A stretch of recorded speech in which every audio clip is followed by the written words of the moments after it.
How we choose our Labour MEPs. An explanation in about 5 minutes. This is the European Parliament. It's made up of 751 MEPs. Each country in the European Union has a share of the seats depending on its population. Britain has 63 million people, which is pretty big. So we get to elect 73 MEPs. Meanwhile, tiny countries like Malta and Cyprus get just 6. Now, when it comes to the elections, each country has agreed to use some kind of proportional representation, but apart from that, it's up to each country to work out the details. Here's how it works in Britain. We've divided England into 9 regions, and there's Scotland, Wales and Northern Ireland. That's 12 in total. Each region is effectively one large Euro constituency with a number of MEPs depending on its size. For instance, Yorkshire and the Humber will elect 6 MEPs for the whole region by proportional representation. So these 6 can be from different parties. How do we decide who gets elected? Basically, there are 2 stages: selection of candidates by parties and election by the public. In the Labour Party, selection works like this. Anyone can put forward their name to be a candidate, subject to some basic rules. A regional board panel interviews all these people and whittles them down to an unranked shortlist. Then this shortlist gets sent to all party members in the region to vote. This is where you come in. As a member, you get to read our statements, look at our websites, watch our natty little YouTube videos, and basically decide who you like the best. You rank us in order of preference from 1 to 6. The party then counts up everyone's votes and uses them to put the shortlist in order, most popular to least popular. Simple as that. That's our list for the election. Well, actually, there are 2 other factors.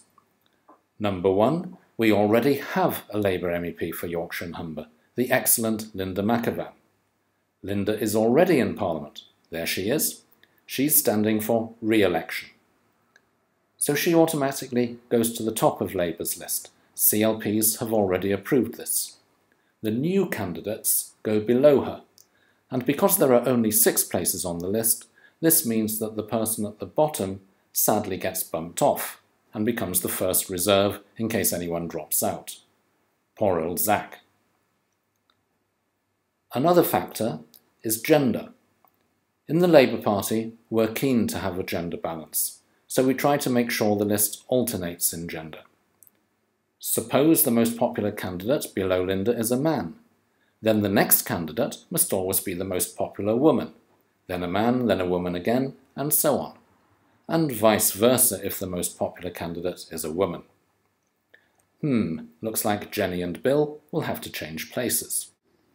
Okay, so that's selection. Thanks to members like you, we now have a list of 6 Labour candidates to put forward for election. Now, if Labour got 100% of the vote on polling day, which would be terrific, all of them would be elected. But sadly, there are some other parties who may get votes. Each party puts forward its own list. And there might be some independents, I suppose. And on polling day, just as in national elections, each voter gets just 1 vote to choose a party or an independent. As you'd expect, all these votes are totted up and used to work out who gets elected. Now, people like to make this part of the process sound complicated, but actually it's really simple. A party's share of MEPs matches its share of the vote. Roughly speaking, if Labour got about 1/3 of the vote, we'd get 1/3 of the MEPs. That's 2 out of 6 in our region. If we got about half the vote, we'd get half of the MEPs, or 3 out of 6. Any party that doesn't even get 1/6 of the vote doesn't get any, like the Greens in this example. Simple as that. Or almost. Actually, as some votes are wasted on minor parties that don't even get enough support for 1 seat, Labour could get 3 seats with something like 36% of the vote, depending on the scores of other big parties. And that's why the order of the candidates on each party's list is so important.